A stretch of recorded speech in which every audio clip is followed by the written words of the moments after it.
Happy New Year's, guys. I want to start off by thanking y'all for 7,000 subscribers. It's been so dope seeing all the support from you guys. These videos just kind of started off as me creating and sharing, and now it feels like we're learning and really building something here together. So again, thank y'all so much. In today's video, I'm going to be showing how to create college style graphics like these in just a few simple steps. Intentional designs like what we're creating today are perfect for learning and sharpening your design skills and give you plenty of room to customize on your own personal projects. I hope you guys can learn something from this, so be sure to follow along and let's jump right into it.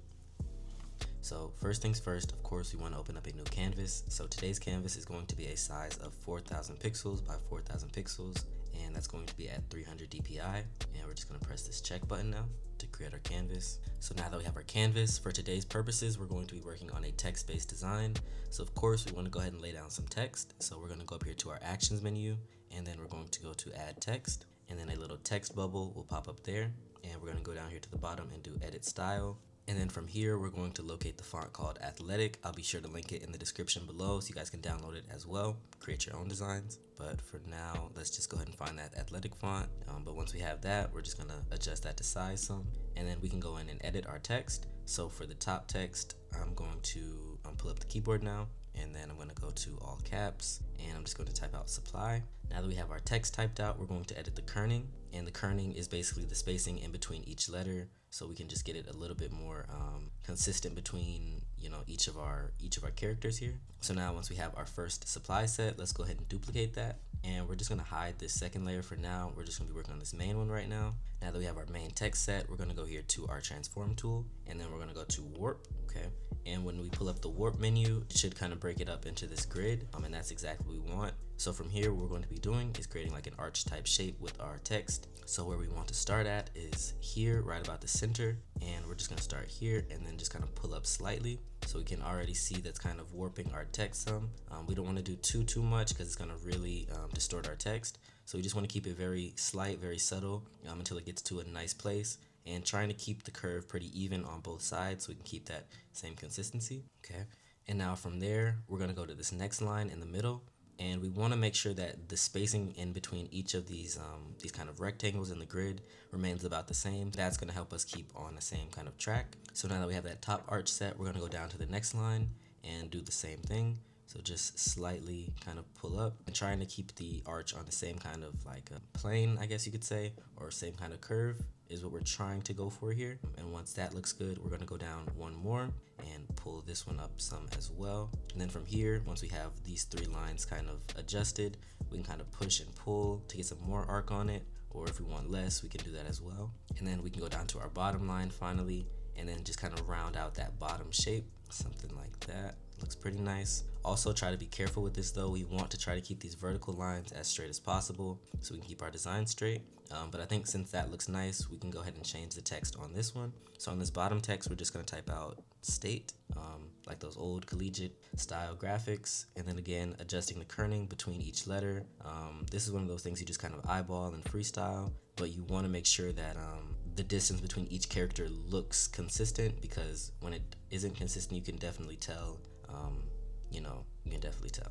Okay, so now that we have our state typed out, I'm just going to adjust this to size and put this kind of right in the middle of our design here, probably like right about there. Okay, so now we have our supply, we have our state, and I'm going to keep our state design straight, and then we're going to add in another layer. And now what we could do is just go to Google really quick and copy and paste some kind of star design, and then allow paste. So just dragging that right in. So when we're pulling something from Google, to really get the highest quality out of that image, what we can do is duplicate it, and then on the duplicated layer, we can go to our layer options and then find the option called hard mix. And what the hard mix does is it just kind of pixelates the edges a lot more than it'd really be from Google. And then we're going to merge those together. And then from here, of course, this has a white background on it, and we want to make sure we get rid of that so we can put it into our design. So let's go to our selection menu and then automatic, and we're just going to tap one time on that white background, and we can just drag that right off of our screen. And what that leaves us with is just this high quality star. So now we can shrink this to size, and we're going to put this right over here beside our state, and I'm going to put it on a slight kind of rotation, maybe right about there. So now, of course, we want to make sure that we can get our star to the other side as well. So let's go ahead and duplicate that. And then we're going to go to our transform tool again. We're on uniform transform. We're going to go to snapping now, and we're going to go to magnetics and snapping. Okay. And then we're going to flip it horizontally, and then that makes it a lot easier to just drag straight over and keep it on that same kind of plane so everything looks consistent between the two designs. And once we have our stars set, what we could do is go ahead and group everything up. So that's just a swipe right on everything, and then we can group that up, and we can rename this our design. So now that we have our design set, I'm going to rename this design, and we can call this working, because these are our working files. So if we wanted to go back and change anything, it would be from here. But for now, let's just go ahead and duplicate this, and then we can flatten this group, and we can rename this our final design. So now this is all one piece, it's all connected, and that's exactly what we want. So now what we could do is hide that as well. So of course, now that we have our design, we want to see how this looks on a mock-up of some sort. So now let's go ahead and set up our canvas to prepare it for a mock-up. First, we want to go to our actions menu, and we're going to go to canvas, and then we're going to go to drawing guide, and then we go to edit drawing guide, and then we're going to go to symmetry here. Okay, and what the symmetry will do is it creates a line straight down the center, and now we want to locate a mockup. So the mockups that we're going to be using today are from my personal Procreate pack. The link is in the description as well for these if you're interested. But I think for this, I'm just going to pull up let's go with the standard hoodie front, and I'm just going to tap that down one time, and now we can adjust this to size. And kind of going based off that symmetry line down the middle that we created, what we'll do is line up this blue and green dot that appears, when we tap these mockups down, and that will give us an idea of where the center of our mockup is, so we can just keep that same consistency. And that's too large, sorry. So one more time, let's go ahead and expand this out so we can keep that same consistency throughout our entire mockup here, and making sure this is as close to that center line as we can get it. Okay, and I think that looks pretty nice. So now that we have that, let's go ahead and duplicate this layer, and we can rename this top one our outline, and let's go ahead and lock our outline layer down, and then we have this second one, and we can call this our base. Let's go ahead and find a nice color. For this, I'm thinking like a deep kind of maroonish red, somewhere in there looks pretty nice. So now on our base, so now that we have our color layer behind our base, what we want to do is merge these together. So what that is just on the layers, that's a pinch together, and it should combine the two. So now back on our color layer here, let's go ahead and rename that really quick, color. And now let's go to our selection menu, and we're still on automatic, and we're going to tap outside of our mockup because we want to make sure that we just isolate the color onto our mockup. We're not working on the whole canvas. So let's go ahead and tap down one time, and the background should change a different color, and that lets you know that we have it selected. So let's go to our arrow tool now, and we can just drag that right off of our screen. Now what we could do is bring our final design back in and just drag that above our color layer, and I'm just gonna of course adjust this to size, get this to right about where we want it, and then I'm going to click on the layer, and I'm just going to invert it. I think I want this design to be white. Now let's go ahead and add in some extra details to really make this mockup pop off our screen. So we're going to add in another layer, and this is going to be our shadows layer. Okay, and on our shadows layer, we want to click it one time, and we're going to go ahead and select some options. So we want to make sure that our shadows layer is of course selected to drawing assist, and for our shadow color, we still have this red selected from our main base kind of color, and we can go down here to this bottom. There's a black to white scale, and we can just pull it down slightly, somewhere about there looks pretty nice. And then we're going to go to Quatro's brushes, and for the shadows, I'm going to be using the Acid Wash 1 brush, and then I'm going to decrease my size a little bit. So now on our shadows layer, what we can do is start kind of carving out the shadows for our mockup.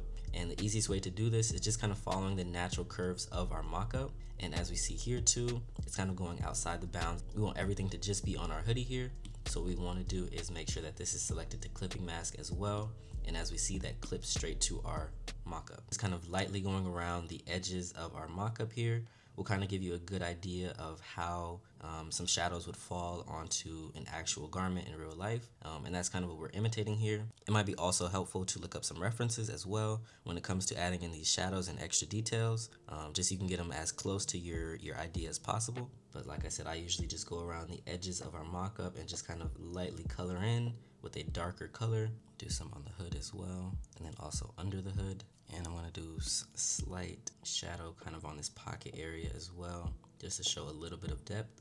Okay, and I think that's looking really nice so far. Now what we can do is add in another layer, and again setting this to clipping mask and drawing assist. So now on this new layer, we're going to call this our texture, and again on this black and white color scale, let's go ahead and push it to the more white side. I think somewhere in there could be cool. And I'm also going to decrease the saturation just a little bit so we get like a light pinkish color from our base kind of maroon red. And now I'm on the rough wash brush. So now from here, we could do is start adding in like some stone washed or acid wash style texture. So I'm just going to lightly kind of go around and start adding that in. That just adds a nice bit of texture, pop of color to really make this mock-up come to life. And now from here, I'm gonna take this texture layer and actually put it below our shadows, just so our shadows are still strong, okay? And now just to round this design out, we're gonna add in one more layer. And what this is gonna be is just adding in some extra detailing to our supply state graphic here, just kind of emphasizing it a little bit more. And we're gonna kind of create like a stitch effect to make it look like it's a patch on our hoodie and it's not just kind of floating there. So to do that, we're gonna go to Quattro's brushes again from the Procreate pack, and we're gonna use the plain stitch brush, and I'm gonna decrease the size. So now on our stitching layer, we have our plain stitch brush selected. So I'm just gonna go through and kind of start tracing out the inside of our letters here to kind of give us that stitching effect. So I'll go through and do the S really quick here. And a quick tip too is if you're drawing out a straight line, you can draw it and hold, and it'll select, and you can also edit that line as well to kind of get that to warp to where you need it to. So it's a lot easier to draw straight lines out as well. And the good thing is this font has a lot of straight lines. So we're just gonna kind of go through, draw all of those out, okay? And it looks something like that. And now I'm just gonna go through and do that again for all of these letters as well. So now that we have our stitching done, and that looks pretty good on our supply state design. So now what we could do is add in one more layer and go to our Quattro's brushes and go to the dry ink brush. And then here, what we could do is kind of just start drawing out like some kind of phrase and kind of rips on this, just kind of distressing up our design a little bit to give it a little bit more character, a little bit more personality. I think these little small details really add a lot of character and personality to our designs. So I'm just gonna go through and do this all throughout our supply state. Make sure we hit our stars as well. And you can really go as crazy as you want with the kind of detailing and the stitching effects and the phrase on it as well. But I think that looks pretty good for today's purposes. So now what we could do is go ahead and group up all of these layers that we were just working on with our text. And then we can just go ahead and flatten that. So now what we could do is duplicate this final design, and then we can click on it one time and we can do invert. And then we can take this inverted layer and we can move it below our final design. And then once it's below our final design, we're gonna go to our arrow tool up here and we're gonna drag it down slightly to right about there. And that's basically just gonna create a slight kind of drop shadow effect just to really punch and bring home this design. And yeah, after we add that drop shadow in, I think that looks really nice, and I think that about rounds out our design for today. And yeah, if you liked the video, be sure to leave a like, comment, and subscribe. The Procreate supply pack and other products of mine are available now on my website at quattrosupply.com. So if you're interested, definitely be sure to check those out. There's also a lot we didn't get to go over today, which is fine. Just be sure to leave a comment below of what you want to see more of, and I got you with that. And yeah, I'll see you on the next one. Peace.